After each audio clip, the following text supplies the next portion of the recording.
Well, Razorback fans, we know it is a Thursday, and on Thursday, we got to do some crossover action with Locked On Vols and Eric Cain. So let's go ahead and get into it, previewing Arkansas and Tennessee this weekend.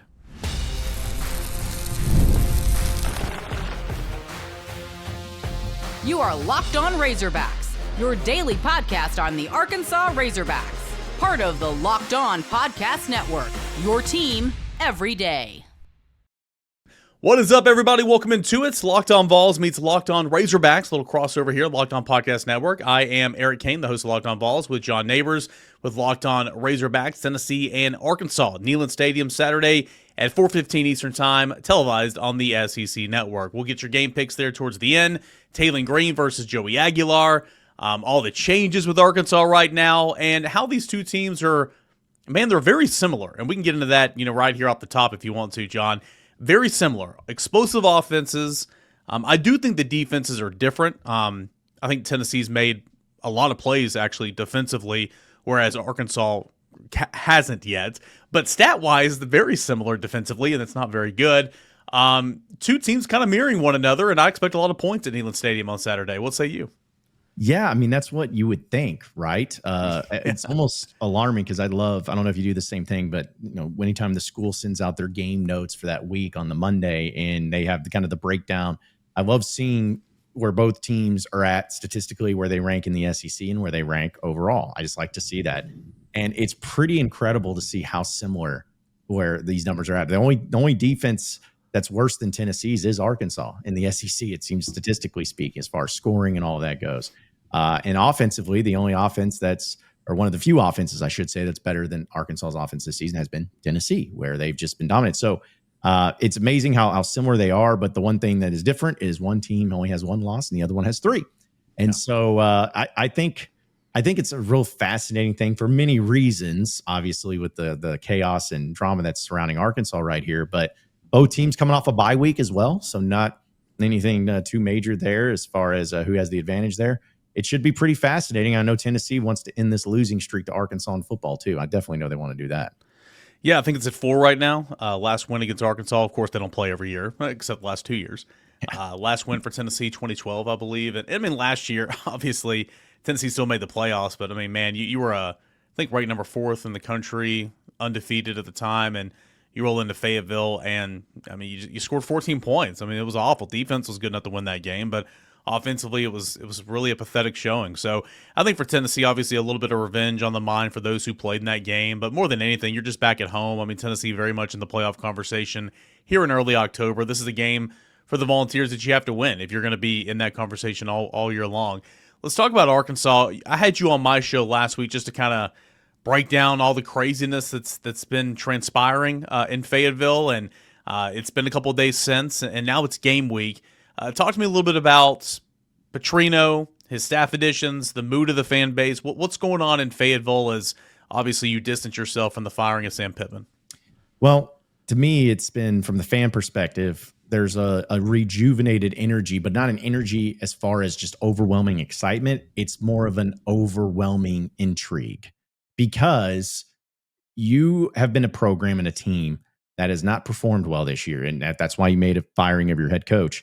And I think a lot of Razorback fans are looking at this where very, very seldom does it happen where you fire the head coach, you put in an interim, and automatically you feel the interim is a better head coach than the previous guy. I mean, that's what's happened. And I don't think that's necessarily a slight at Sam Pittman. It's more of just a compliment to Bobby Petrino. 137-71 overall record as a head coach.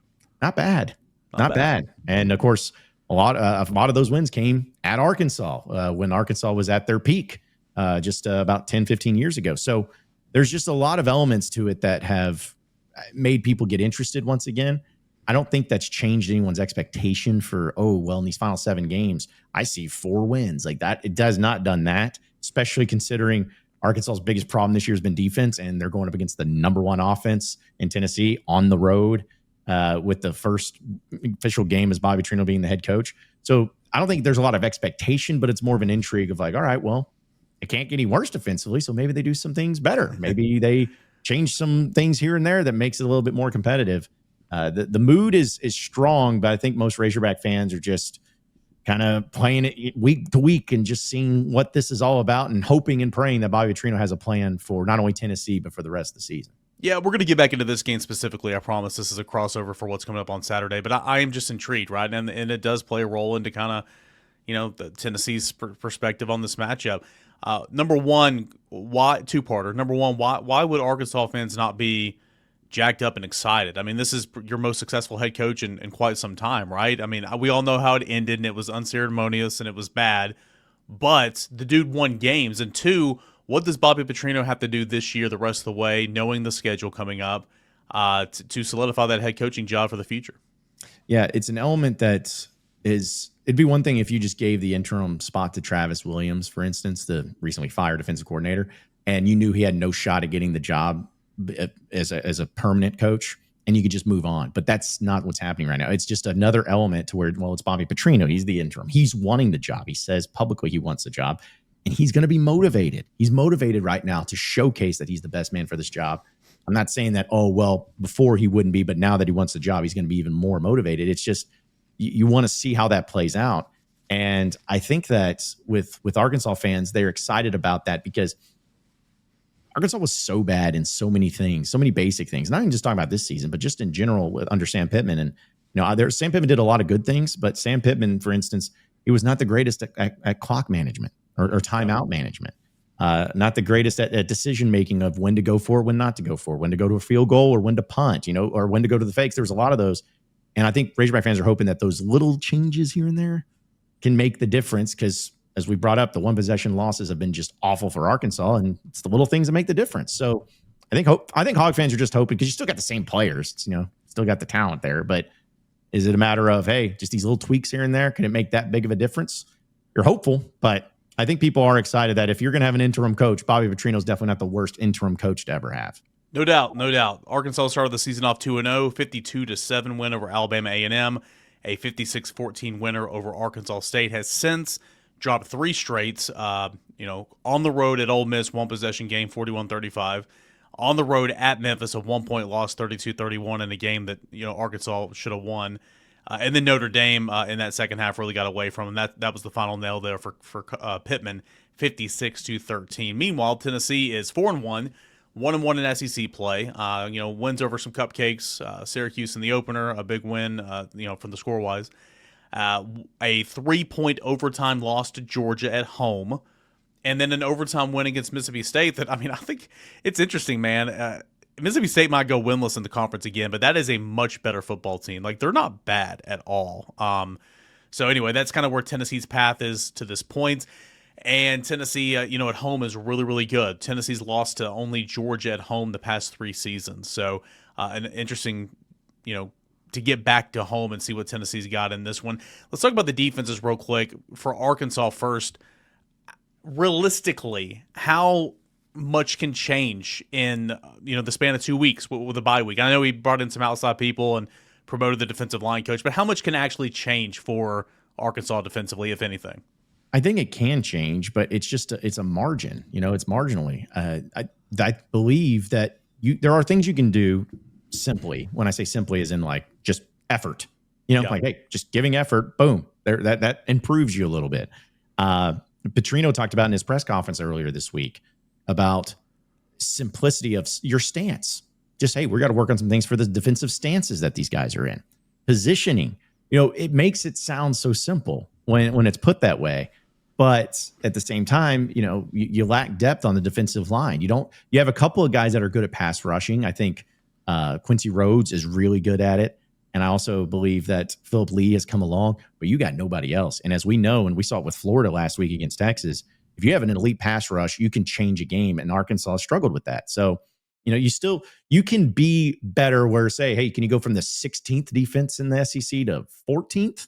Sure, yeah, I could see that happening. But to think that this is just going to turn on a dime and suddenly Arkansas is going to hold Tennessee to 14 points again this season like they did a year ago, I think is just not the case. But marginally, I think they can at least be a little bit better because it's hard to be much worse than what we've seen. Yeah, Tennessee defensively, man. They've scored several touchdowns defensively. They've forced a ton of takeaways. They're leading the nation in sacks per game. They just had the bye week, so they're not leading it total-wise now because they're a game behind. top 10 in TFLs. I mean, they do a lot well. Defending the pass has not been great. Defending the run has not been great. Tennessee's been banged up. We can make excuses all day, but I mean, Tennessee's lost a ton of starters, but still, I mean, losing contain, missed tackles, stuff like that. But again, I think that there's a lot of boom and bust with the Tennessee defense where in years past, I mean, last year's defense was elite, but like in 2022 and 2021, there was a whole lot of bust. There wasn't a whole lot of boom. At least there's some boom in this regard for Tennessee, and they've got some really impact players. Aaron Carter's leading the FBS, I believe, in tackles, SEC in tackles, and Colton Hood is being talked about as a high round draft pick at corner. And they got a bunch of guys on the defensive front too, so should be interesting. Let's get into these offenses here coming up in just a moment. Locked On Vols meets Locked On Razorbacks as we continue on here, this crossover edition here of the Locked On Podcast Network. We'll continue our discussion here on the Locked On Razorbacks podcast with Eric Cain of Locked On Vols. But first, I got to tell you, folks, when the opening whistle blows on a new repair, get your crew moving with Supply House. Order today and see parts on your doorstep tomorrow. Over 280,000 plumbing, HVAC, and electrical items from the most trusted brands in the business. Their real-time inventory and honest lead times keep you from punting on projects, while their industry-leading customer service always has your blind side covered. Need parts for a fast project? Supply House has next-day delivery, and talk about being a game changer. It's definitely that. The Part Finder tools and 3D schematics can save you hours on jobs where the details matter. And their Trademaster perks like priority shipping and dedicated support make the whole process that much smoother. So join the free Trademasters program today and score serious perks like priority shipping, lower prices, and a dedicated support line. Visit supplyhouse.com to sign up for free and use promo code SHCollege5 for 5% off your first order. That's supplyhouse.com. Get real people, real service. We're also presented by our friends over at FanDuel. The NFL season is here, and FanDuel has an offer that you do not want to miss. Right now, new customers can bet just $5 and get $300 in bonus bets if you win. That's right. Pick a bet. Put down $5. And if it hits, you'll unlock $300 in bonus bets to use across the entire app. It makes watching football that much more exciting, as well as when you have a little something right on the action, makes it a lot more enjoyable. So what are you waiting for? Visit FanDuel.com to download the FanDuel app today to get started.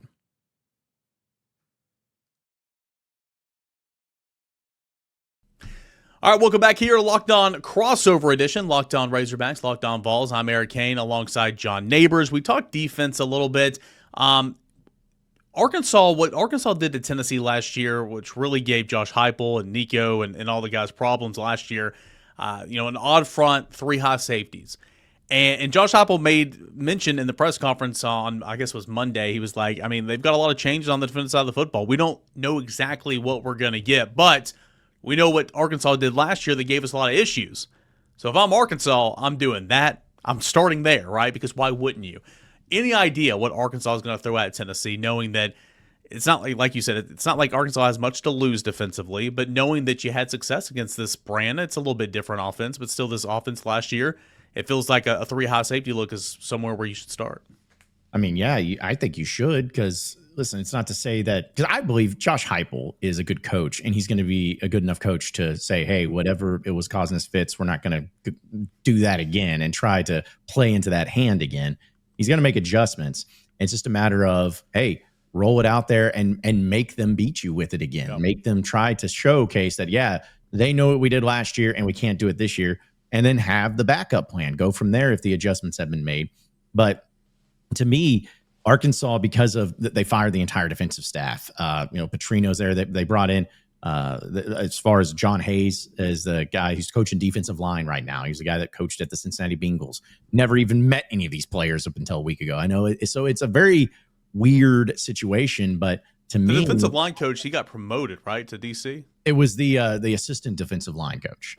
Okay. Yeah. So because they fired the D-line coach, Deke Adams, Travis Williams, who was the linebacker coach and defensive coordinator, and Marcus Woodson, who was the safeties coach and co-defense coordinator. So, I mean, they fired the main ones. But, yeah, it's a matter of can they do those things to just slow down? Because I think Arkansas is going to score points. I think Arkansas's offense with Petrino, they're going to get out there. But can the defense just do enough? They have not done anything well at all. They just really haven't.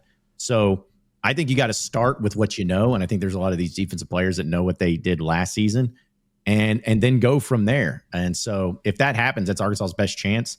Because if we see the same Razorback defense we've seen over the past couple of weeks, I think Tennessee will be able to call their score of whatever they want, and they can walk out of there with 70 points like they scored earlier this year.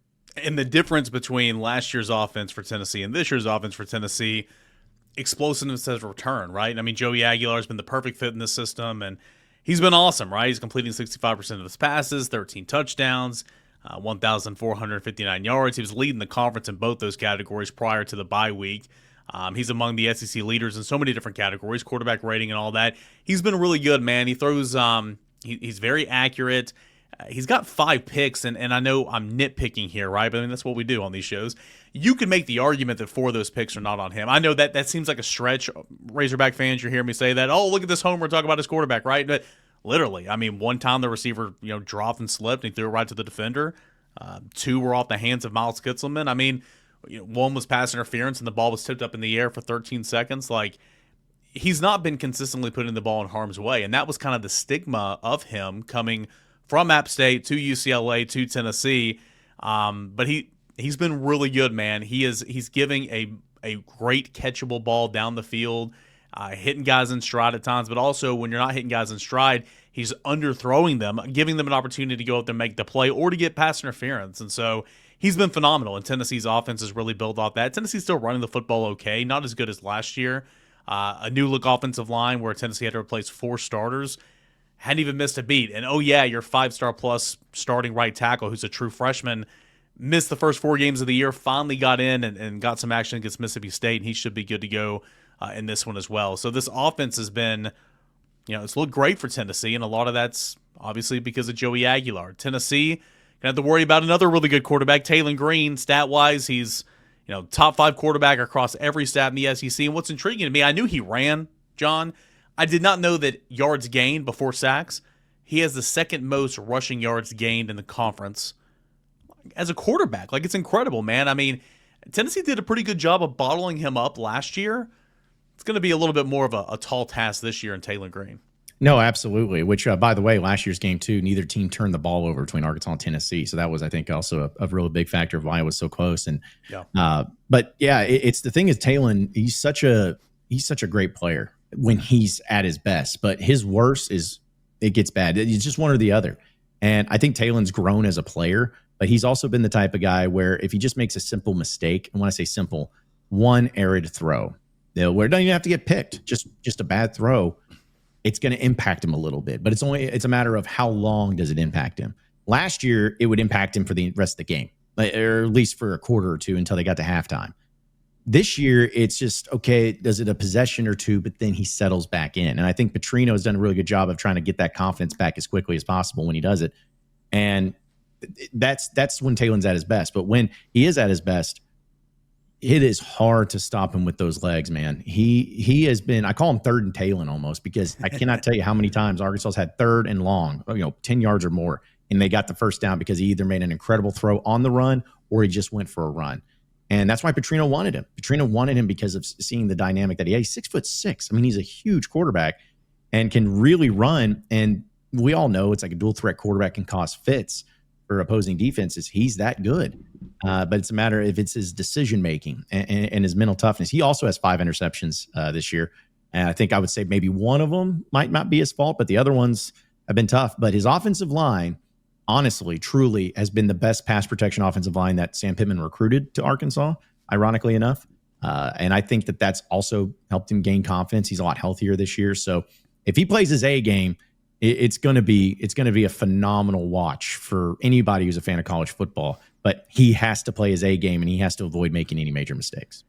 Quarterback battle should be a good one. Should be one of the better ones. There's some good quarterback battles this Saturday. I think this one's right up there as well. Tennessee will call some design quarterback runs for Joey Aguilar. He is elusive. He does such a great job of avoiding pressure, extending plays, keeping his eyes downfield, making a throw. Tennessee will often call quarterback design runs. They did early on, and I think it was the ETSU game. They won it or they tied it, against Mississippi State by calling his own number. do they call design runs for Green, or is it more of him just making something happen? I mean, third and Green sounds like it's just him kind of scrambling, but do they call some design runs? You know what's crazy is they do. I know that there's been a lot of cases where he's just ran and scrambled because they've given him that free reign. But against Ole Miss, I'll never forget it. I was in the press box for that and watching. There was a third and long. I think it was 3rd and 9, but still with the game on the line, it's late. And he takes the snap, and it is a called quarterback draw where he takes snap and he just runs forward and he gains 15, 16 yards. And I remember in the press box, everyone was like, what a call. And because again, Petrino's one of the great offensive minds, but it's a matter of like knowing that he's capable of doing that. And you want to have design runs. Of course, you want to protect your quarterback, but Petrino looks at it as like, hey, I'm not going to, this guy's a weapon. This guy has such an incredible gift of his athleticism with his legs. We would be stupid not to use it and use it effectively and also keep defenses on their toes. So a lot of it is called. They try to avoid it, like, get out of bounds when you can, maybe roll out to the left or the right. But even when you go forward, man, he can make you miss. He's one of those guys that's so tall and so fast. It looks like he's not running very fast, but he is with those long strides. So I think you'll see a combination of a lot of that, but they got to keep him healthy, and that's priority number one. And because last year Tennessee knocked him out of the game, their backup came in and did a pretty good job of Malachi Singleton. He's no longer here, but I think that's got to be the priority, keeping him healthy, but also make sure you're utilizing his strengths as much as possible. Taylen Green and Joey Aguilar, 2 really good quarterbacks. They got to have help, though, right? Who are some of those go-to guys? Plus, game picks. How's this one going to shake out at Neyland Stadium on Saturday? Locked On Crossover with Locked On Razorbacks, Locked On Vols continues next. We'll continue our discussion here on Locked On Razorbacks with the Locked On Crossover edition, talking with Locked On Vols host Eric Cain. But first, folks, I got to tell you, Mazda crafts cars for those who do more than simply move. Mazda delivers confidence with every ride, with more IIHS Top Safety Plus pick awards than anybody else. From footwork to breathwork, athletes sweat all the details, and Mazda brings the same intention to how they craft every single model. With all-wheel drive standard in every crossover SUV, you can drive with confidence through almost any season. Like our players, we sweat every detail because when you make every move count, impossible becomes irrelevant. Mazda, move and be moved. We're also presented by our friends over at Quo. One of the tools that makes the huge difference for business owners is Quo, formerly Open Phone. It's the same great business phone system that you've heard me talk about before, just with the new name. And here's why it matters. Every missed call is a money left on the table. And with every customer service and conversation counting, you need phone systems that'll keep you connected 24/7. Quo is the #1 business phone system that streamlines customer communications. It works right through the app on your phone or on your computer, so no more carrying 2 phones relying on a landline. Their built-in agent is AI, and it's a game changer. It can answer after-hours calls, capture leads, and keep business moving even when you're off the clock. So see why over 90,000 businesses trust Quo, formerly of Open Phone. Get started for free and get 20% off your first 6 months at quo.com/lockedoncollege. That's QUO.com/lockedoncollege. And if you've got existing numbers with another service, Quo will port them over at no extra charge. Quo, no missed calls, no missed customers. Joey Aguilar has Chris Brazel, who still, despite the bye week last week, tied for the national lead in 7 touchdown receptions. Completely different player than he was this time last year. John, a guy that was just kind of a guy. Didn't really do an awful lot. It feels like he can be open on any route. He's playing with a ton of confidence, and he is surging up draft boards. So a go-to guy. I wouldn't even say he's the go-to guy, but he is a playmaker. That is Chris Brazel for Tennessee's Joey Aguilar. Another guy, Mike Matthews, of course, former 5-star. He's come alive, a couple of 100-yard receiving games. Braylon Staley in the slot. Tennessee doesn't play many wide receivers, but all 3 of those guys have been so good, man. They've all, took turns kind of being the Batman on that day and all that. But Chris Brazel, certainly, when you're tied for the national lead in touchdowns, that's at home runs and touchdowns, you're doing something right. So it looks like, just kind of a quick glance at Arkansas. By the way, all transfers pretty much in the skill positions, but the go-to guy for Taylen Green is without a doubt Omega Blake, because he has more than double the amount of receptions as the next closest guy.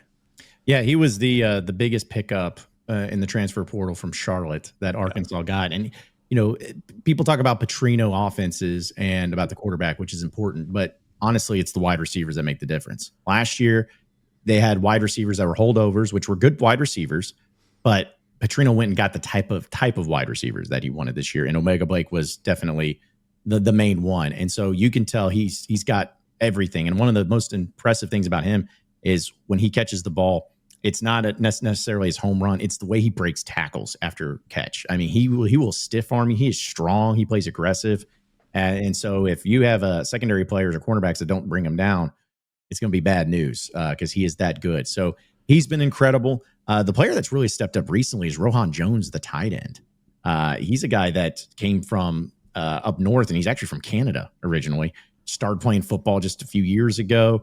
This random guy that people didn't really know much about, but he has really showcased his athleticism at the tight end position. And I think Taylen Green has started to feel so good about him and everything. But you don't have Jaylen Brown, who is a player that Arkansas did have, but has gotten hurt. But really, I know it's a cop-out thing, but there's so many options where there's not necessarily, I mean, Omega Blake's great, but there's not necessarily just like, oh, this one or two go-to guy. They share it across the board. I mean, they really do. And it makes it tough to plan for. I don't think any of these guys are game breakers on their own, but because of the options that Taylen Green has, it could be really complicated for a defense to try to slow down. Rohan Jones, who is not even the starting tight end, right? Another transfer, go figure, from Montana State. 6 catches, 220 yards, and 2 touchdowns. I mean, is he fat? Like, do they throw a screen to him and he's gone? I mean, those are 36 yards per catch, man. Yeah, he's the guy that when he catches the ball, this is my theory. When he catches the ball, everyone's like on the field, oh, a tight end, we can get him. And then you're like, oh crap, and he's gone. Like he's a big dude, but his speed, especially when he gets north and south, is a lot better than people give it credit for or really expect. And I think that's what's really opened him up. And he's really good at catching the ball in traffic. But Arkansas, again, they have certain tight ends that they use. Jaden Platt, the transfer for A&M's more of like a blocking tight end. He's gotten some in the passing, but blocking tight end. Andreas Poski is another tight end, was on the team last year, but it seems like he's just there to randomly catch touchdown passes on occasion. Like that's just what he does. But Rohan is definitely he's just a big wide receiver is what it reminds me of. And I think in that position, you take advantage of those matchups when you have against linebackers because he's a lot more athletic and a lot more speedy than those guys. Something, at least from the Tennessee side, I'm going to be paying attention to in this one. Tennessee is still running the football fine. Not as consistent against Georgia and against Mississippi State. They got the yards later on when they needed to. I mean, they both had over 100 yards rushing, but in terms of what you did against Syracuse and obviously the cupcakes way down. I look at Arkansas's rush defense, and Memphis almost ran for 300 yards. Why? What the heck happened in that game? And I know, I think Notre Dame ran for over 200, whatever. But why did Memphis almost run for 300 yards? I mean, I think it's the basics that Petrino talked about. It was just out of position, not tackling, no effort, no sense of urgency, just all the things you don't want to see from anybody on a team. And again, I want to reiterate, I'm not saying that if Arkansas does those things, then suddenly they become a top tier defense. It's not. Yeah. But that when you ask why Memphis did what they did, it was because of that. Xavier Sori, who in the first 3 games of the year, the transfer linebacker from Georgia a couple years ago, he was phenomenal. But then in that Memphis game, something changed. He just he was not tackling. He was not wrapping up. He was out of position. Just looked a mess. And when your captain, your best player on defense is doing that, suddenly I think it just kind of follows suit. So those are the things I think Razorback fans are hoping get remedied. It was not that Memphis was just scheming them up or that Arkansas just didn't have the Jimmies and Joes against Memphis and AAC team. It was simply they didn't do the little things that you need to do as a defense. And that's pretty much why the situation you're in right now, where Sam Pittman's no longer the coach and Bobby Petrino's been moved in and the entire defensive staff is fired. Tennessee will turn to Deshaun Bishop and Star Thomas, kind of a 1-2 punch in the backfield. And both those guys at different times this year have had some really good success. Deshaun Bishop had the overtime game winner, 25 yards to beat Mississippi State. Star Thomas has led Tennessee in rushing in 3 of the 5 games so far. So it's a 1-2 punch for Tennessee in this one. All right, keys of the game for me. For Tennessee to win this football game, Tennessee is a great, even on defense, Tennessee is a great starting football team, great first quarter football team. Not knowing what you're going to get defensively, I think kind of complicates the script a little bit, which is intriguing. But offensively, Tennessee in a game where Arkansas, I think, is going to score some points. Tennessee's got to come in there and do what it does offensively and go score and, act like and, be the number one offense in this league. And I think Tennessee's got to get off to a good start here in this first quarter of this football game. That's spread, thanks to our friends over at FanDuel Sportsbook, 13.5. The total is at 65.5, which is just wow. I'm going to go under. I have a hard time believing there's going to be that many points. I'm going to go under the total. I do think this is going to be, again, you feel so much better about the Arkansas of the world where their record might not look good. They might have fired their head coach, but Arkansas can score, right? And so I think it'll be close there for a little bit, but I think Tennessee will pull away. I'll get Tennessee to cover and win by 2 touchdowns, but I do think it's going to be a pretty good game for 3 quarters. Give me Tennessee. I don't have a final score, but I'll pick Tennessee to cover. Give me the under there. But I think it's all dependent on that first quarter. I think they need to get off to a good start. What say you? Yeah, it's hard to predict, again, when it goes back to, Bobby Petrino being the head coach. I do think it's funny, though, that, last year, Tennessee losing to Arkansas guaranteed Sam Pittman another year. I mean, that win alone. And this year, if Arkansas won, it would basically guarantee Bobby Petrino would be the next head coach permanently. So Tennessee has a lot to say when it comes to Arkansas football future, apparently. But listen, it's anytime that anyone says that, it's like, oh, look at the stats and the numbers, it's going to be a shootout. Almost never seems to really be as much as what people think. But I will say this.